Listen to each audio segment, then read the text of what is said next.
சிவராமன் விரக்தியுடன் காணப்பட்டான். குடும்பத்தில் அப்பப்போ சின்ன சின்ன பிரச்சனைகள் வானவில் போல் வந்தாலும் உடனே மறைந்துவிடும். ஆனால் இப்போது ஒரு வாரமாகியும் மனைவிக்கும் அவனுக்கும் ஏற்பட்ட பிரச்சனை ஒரு முடிவுக்கும் வரவில்லை. மனைவியின் சுயரூபம் விஸ்வரூபம் எடுத்து நிற்கிறது. ஜெயதேவிக்கு மாமியார் என்றாலே விஷம்தான். பார்க்கும் போதெல்லாம் முகசுளிப்பு. இருவருக்கும் சண்டை வந்துவிட்டால் ஜெயதேவிக்கு வாயிலிருந்து தகாத வார்த்தைகளாகத்தான் வரும். மருமகளின் குணம் பேச்சு குறித்து புலம்பி தீர்ப்பாள் சிவராமனின் அம்மா சாந்தம்மாள். ஏண்டா சிவராமா, உன் பண்டாட்டி வாய்க்கு ஒரு பெரிய பூட்டா பூட்டுடா. அவ வாட்டுக்கு எக்கு தக்கப்பா மரியாதை இல்லாம பேசுறாடா. மகளிடம் ஆவேசப்பட்டாள். ஏனம்மா, இன்னைக்கு என்ன நடந்துச்சு என்று கேட்டான் சிவராமன். நீ புதுசா வாங்கிட்டு வந்திருக்கிறீல்ல வாஷிங் மிஷினு, அதுல என் துணிமணியெல்லாம் போடக்கூடாதாம். உன் பொண்டாட்டி சொல்றாடா. எனக்கு என்ன நிறைய துணிமணிகளா கொட்டி கிடக்குது. இருக்கிறதே 4 சீலை, அதுல 2 சீலை தான் அழுக்கு. சோப்பு வாங்கி கையால துவைச்சு போடுங்கன்னு என் சீலையை தூக்கி எறிஞ்சிட்டாடா என்று சொன்ன சாந்தம்மாளின் கண்கள் கண்ணீரை சிந்தின. சரிம்மா, நான் அவளை பார்த்துக்கிறேன் என்று சொல்லி சமையலறைக்கு போனான்.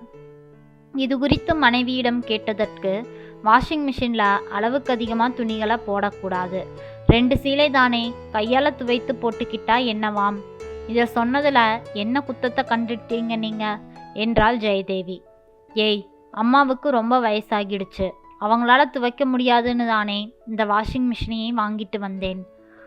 ஓ, அப்படின்னா உங்கள் அம்மா மேலே இருக்கிற கரிசனத்தால் தான் நீங்கள் வாங்கிட்டு வந்திருக்கிறீங்க, எனக்காக இல்லை, அப்படித்தானே? அப்படி இல்லை தேவி, நீயும் இந்த வீட்டில் எல்லா வேலையையும் இழுத்து போட்டுட்டு பார்க்குற. வயதான அம்மாவுக்கும் சேர்த்து தான் உனக்கும் தான். நம்ம துணிமணிகளோடு சேர்த்து அவங்க துணியை போடுறதுனால உனக்கு என்ன கஷ்டம்? மிஷினு தானே துவைக்குது.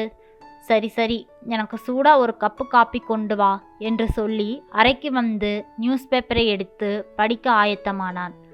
உங்கள் அம்மாவுக்காகத்தானே பறிஞ்சுக்கிட்டு பேசுகிறீங்க, அவங்கக்கிட்டேயே போய் காஃபியை போட்டு தர சொல்லுங்க என்று முகத்தை சுளித்து டிவியை ஆன் செய்தாள் ஜெயதேவி. பாலை குடித்து கொண்டிருந்த அவர்களின் 5 வயது மகன் கைதவறி பாலை கொட்டிவிட்டான்.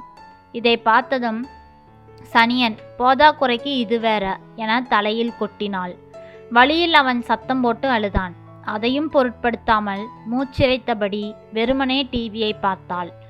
சிவராமனோ அழுத பிள்ளையை தூக்கி தோளில் போட்டுக்கொண்டு மொட்டை மாடிக்கு போய்விட்டான். சிந்தி கிடந்த பாலை சுத்தம் செய்தாள் சாந்தம்மாள். மறுநாள் சிவராமன் ஆஃபீஸுக்கு போன பின்பு குழந்தையை ஸ்கூலில் விட்டுவிட்டு யாருக்கிட்டையும் சொல்லாமல் அவன் அம்மா வீட்டுக்கு போய்விட்டாள் தேவி. கணவன் மற்றும் மாமியாரை பற்றி தன் அம்மாவிடம் குற்றப்பத்திரிகை வாசித்தாள்.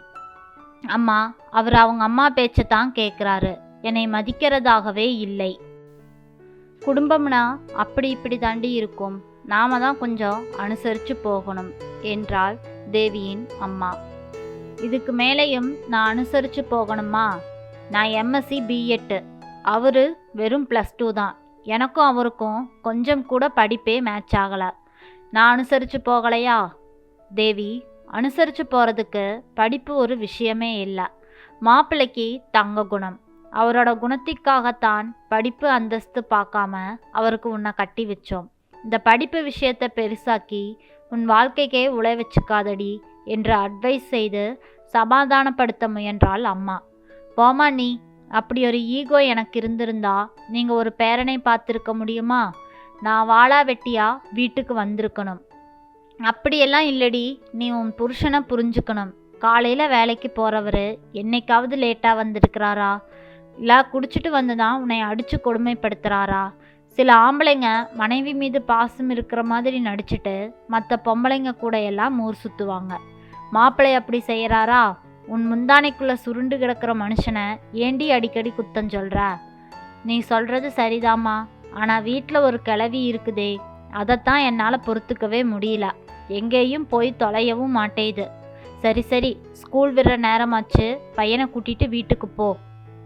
ச்சே, என் பாரத்தை குறைக்கலாம்னு அம்மா வீட்டுக்கு வந்தா எனக்கு தான் அட்வைஸு. என் கதையை யாருக்கிட்ட போய் சொல்கிறது போ. மாமியார் மேலே இருக்கிற கோபத்தை புருஷன் மேலே தான் காட்ட வேண்டி இருக்குது. இதனால அவரும் என்னை வில்லி மாதிரியே முறைக்கிறாரு. ஆமை புகுந்த வீடு விளங்காதுன்னு சொல்லுவாங்க. என் மாமியார் இருக்கிற வரைக்கும் நிச்சயம் இந்த வீடு விளங்க போகிறதில்ல. மனதிற்குள் புலம்பிக் கொண்டே போனாள். சிவராமா, ஏன் டல்லா இருக்கிற?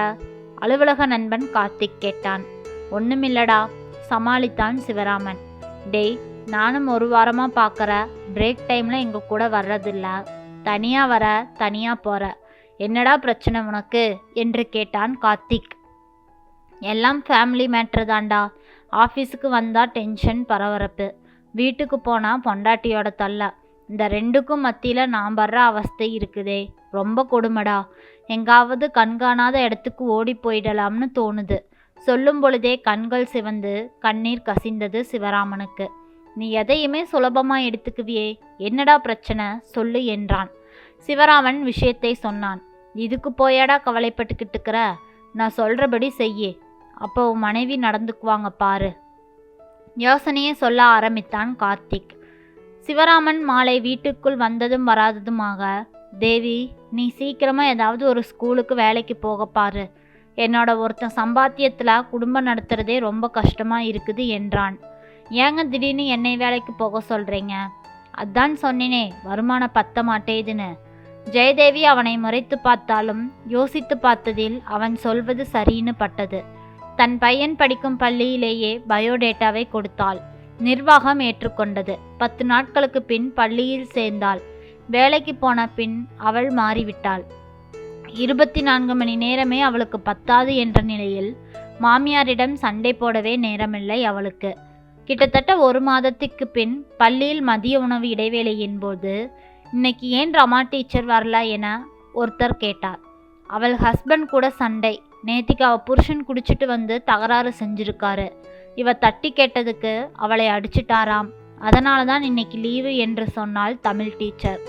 உங்களுக்கு எப்படியும் தெரியும் என்று கணக்கு டீச்சர் கேட்டாள். ஒரு புக்கு அவங்க கிட்ட கேட்டிருந்தேன், அதை மறக்காம எடுத்துட்டு வாங்கன்னு சொல்றதுக்காக ஃபோன் செய்தேன். அப்பொழுதுதான் சொன்னாங்க. இந்த புருஷன்மார்களே ரொம்ப மோசம் டீச்சர். கை நீட்டி அடிக்கிற அளவுக்கு கேவலம் ஆயிட்டோமா நாம? தண்ணி அடிச்சிட்டா மிருகமாக மாறிடுவாங்களோ? ச, எனக்கு ரமா டீச்சரை நினச்சாலே ரொம்ப வருத்தமாக இருக்கு என்று பரிதாபப்பட்டாள் தமிழ் டீச்சர். என் வீட்டுக்காரர் எவ்வளவோ பரவாயில்லை. தண்ணி அடிச்சிட்டா சைலண்ட்டாக வந்து படுத்துருவாரு. காலையில் நான் ஏதாவது சொல்லிட போகிறேனோன்னு பயந்துக்கிட்டே எனக்கு முன்னாடியே எழுந்து பாத்திரங்களை எல்லாம் கழுவி வச்சிடுவார் என்று கணக்கு டீச்சர் சொல்ல மற்றவர்கள் எல்லாம் சிரித்தார்கள். என் வீட்டுக்காரர் இருக்காரே, அவங்க அம்மா இருக்கிற வரைக்கும் நல்லவர். அவங்க எங்காவது ஊருக்கு போயிட்டாங்கன்னா அன்னைக்கு தீபாவளி தான். பாரில் ஃப்ரெண்ட்ஸ் கூட கூத்தடிச்சிட்டு நைட்டில் எத்தனை மணிக்கு வருவார்னே சொல்ல முடியாது. என் கணவரோட கொட்டத்தை அடைக்க என் மாமியார் எப்போ வருவாங்கன்னு நான் காத்துக்கிட்டு இருப்பேன் என்று இன்னொருவர் சொன்னாள். உடனே தமிழ் டீச்சர் வேகமாக இடைமறித்து, இதே மாதிரி தான் எங்கள் பக்கத்து வீட்டுக்காரர் ஒருத்தர் சரியான அம்மா புள்ள. அவங்க அம்மானாலே ஒரு பயம். அவங்க சொல்ல தட்ட மாட்டாராம். ஆஃபீஸுக்கு போயிட்டு 1 நிமிஷம் லேட்டாக வந்தால் கூட அவங்க கேள்வி கேட்பாங்களாம். கொஞ்ச நாளைக்கு முன்னால் அந்த அம்மா தவறிட்டாங்க. அதுக்கப்புறம் அவர் ரொம்ப மாறிட்டார். தட்டி கேட்க ஆள் இல்லை. பொண்டாட்டி மேலே துளி பயம் இல்லை. குடிக்க அடிமையாகி இப்பொழுது பொம்பளை பழக்கமும் வந்துருச்சு. நைட்டு 1 மணிக்கு மேலே தான் வராரு. எவ கூட கூத்தடிச்சிட்டு இந்த நேரத்தில் வரீங்கன்னு அவர் மனைவி கத்துற சத்தம் எங்கள் வீட்டுக்கே கேட்கும். இந்த காலத்தில் கணவனை கைக்குள்ளே போட்டுக்கணும்னா வீட்டில் மாமியார் கட்டாயம் இருக்கணும் என்று சொன்னதும் அமைதியாக சாப்பிட்டபடியே கேட்டுக்கொண்டிருந்த ஜெயதேவிக்கு சுருக்கென்று மனதை தைத்தது. மனசு சரியில்லை, நான் பையனை கூட்டிட்டு வீட்டுக்கு போகிறேன், அரை நாள் விடுப்பு வேணும் என அனுமதி வாங்கிவிட்டு மகனை அழைத்து கொண்டு கிளம்பினாள். ஒவ்வொரு குடும்பத்துக்குள்ளேயும் எத்தனை பிரச்சனை இருக்கு. நாம தான் இவ்வளவு நாளும் வெளியுலகம் தெரியாமையே இருந்திருக்கோம். பெரியவங்க வீட்டில் இருந்தா அவங்களுக்கு கட்டுப்பட்டு புருஷன்மார்க கெட்ட வழியில் போக மாட்டேங்கிறது எனக்கு தெரியாமல் போயிருச்சே என நினைத்து கொண்டே பையனோடு பழக்கடைக்குள் நுழைந்தாள். பழங்களை வாங்கியவள் அருகிலிருந்த ஒரு மெடிக்கல் ஸ்டோரில் ஹார்லிக்ஸ் பாட்டில் வாங்கினாள்.